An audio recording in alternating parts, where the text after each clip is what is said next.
Ja, es ist jetzt später Vormittag und zahlreiche Schiffe verlassen ihre Ankerplätze. Und auch wir werden bald den Golf von Hydra queren.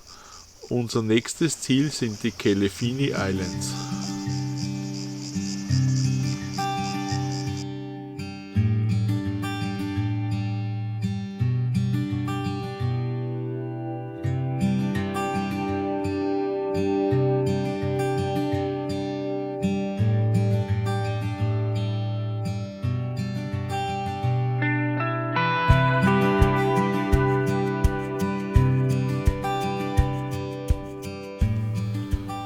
Hart am Wind überqueren wir den Golf.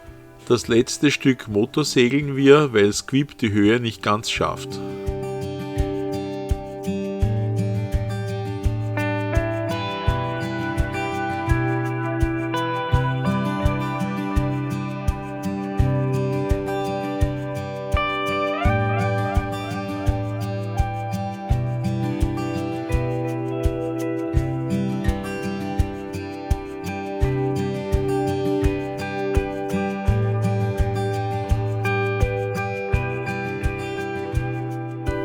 Hinter der winzigen Insel Galli finden wir für die nächsten Stunden einen geschützten Ankerplatz.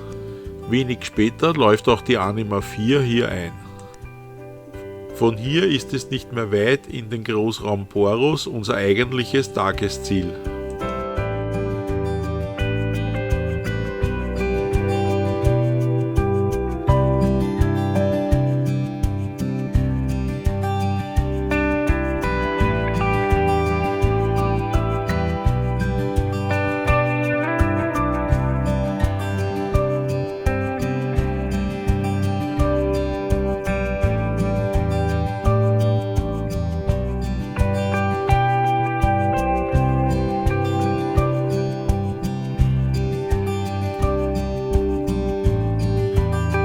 Beim Schnorcheln können wir einen Hornhecht sehen. Einige Kolonien der Rasenkorallen liegen zwischen dem Seegras. Und man glaubt es kaum, Sabina findet ein zweites Tritonshorn in diesem Urlaub. Bereits das zweite Tritonshorn heuer. Man beachtet die schwarz-gelb geringelten Fühler. Beim Schnorcheln haben wir festgestellt, dass Squib problemlos bereits durch die erste Passage Richtung Poros durchfahren kann. An der seichtesten Stelle haben wir noch knapp einen halben Meter Wasser unter den Kielen. Wieder einmal ist Augapfel-Navigation angesagt. Wir verkürzen unsere Strecke dadurch um fast eine Seemeile.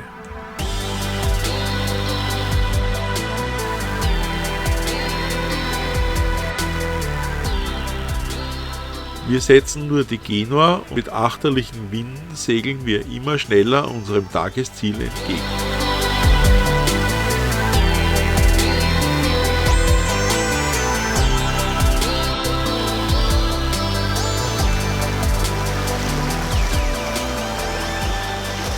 Gerne wären wir bis Poros weiter gesegelt, doch die Insel steht derzeit unter Quarantäne und wir müssten sogar an Bord Masken tragen.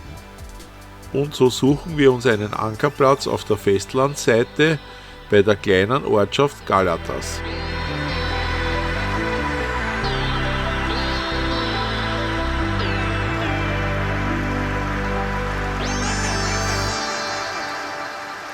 Hinter einigen kleinen Inseln und Riffen finden wir einen Ankerplatz für die Nacht.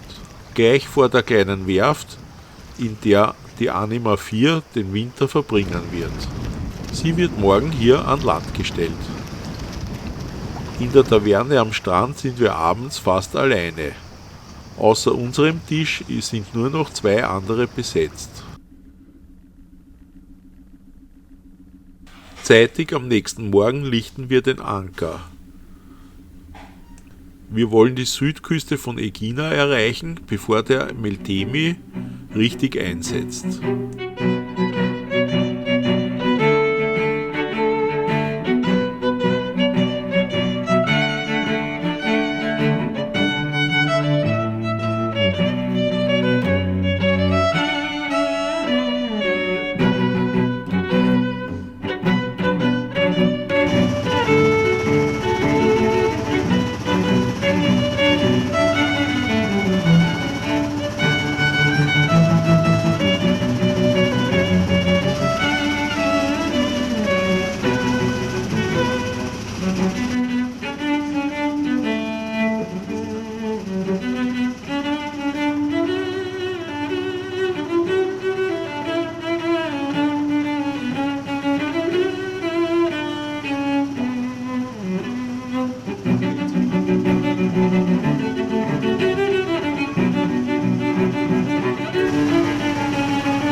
2015 lagen wir gemeinsam mit der Anima 4 direkt am Stadtquai.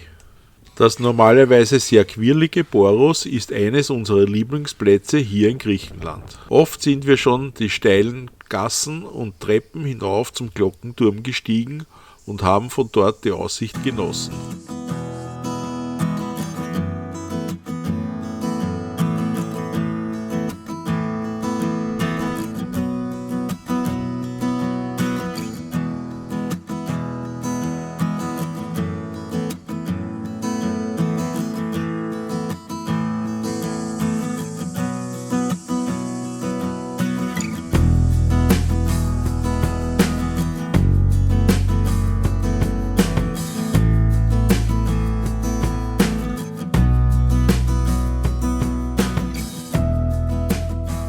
Auch eine Möglichkeit, sein Boot zu benennen.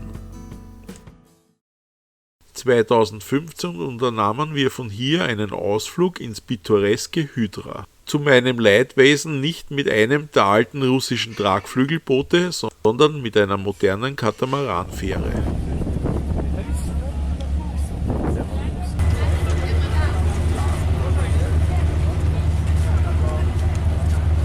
Dabei eine halbe Stunde später standen wir bereits im Hafen von Hydra.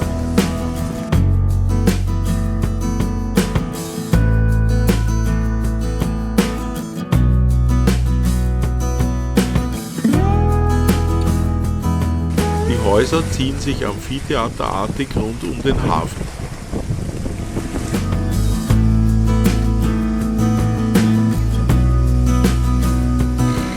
Auf Hydra gibt es keinen Autoverkehr und so werden die Lasten traditionell noch mit Maultieren transportiert.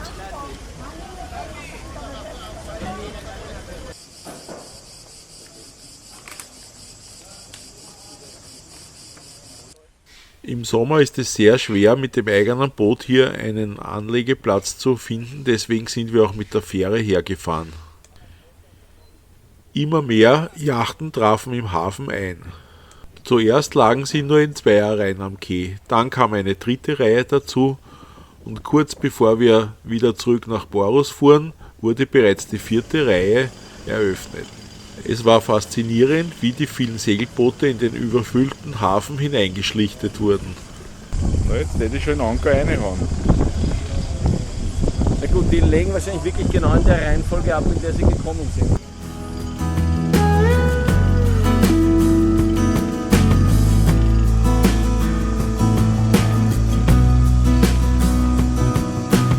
Wir erforschten die Gassen und Plätze in der Stadt, bis uns die Hitze in eine schattige Taverne trieb, wo wir dann den Rest des Nachmittags verbrachten, bis unsere Fähre wieder nach Poros zurückfuhr.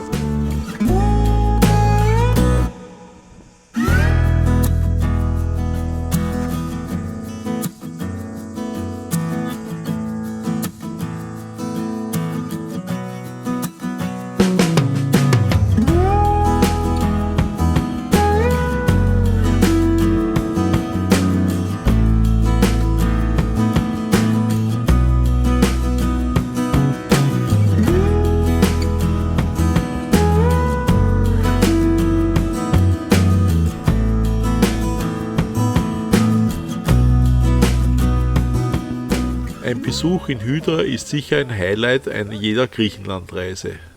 Gemeinsam mit der Anima 4 verbrachten wir noch eine Nacht in der großen Bucht von Poros, bevor wir am nächsten Tag an die Nordspitze der Halbinsel Methana segelten.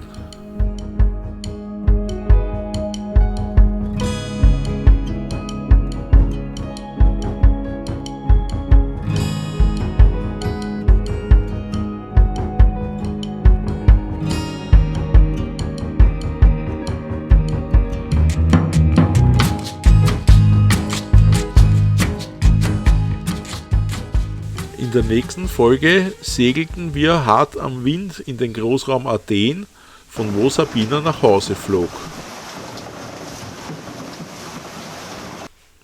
Unterstützt unseren Kanal als Abonnent, verfasst Kommentare und gebt uns einen Daumen hoch, wenn euch unsere Videos gefallen.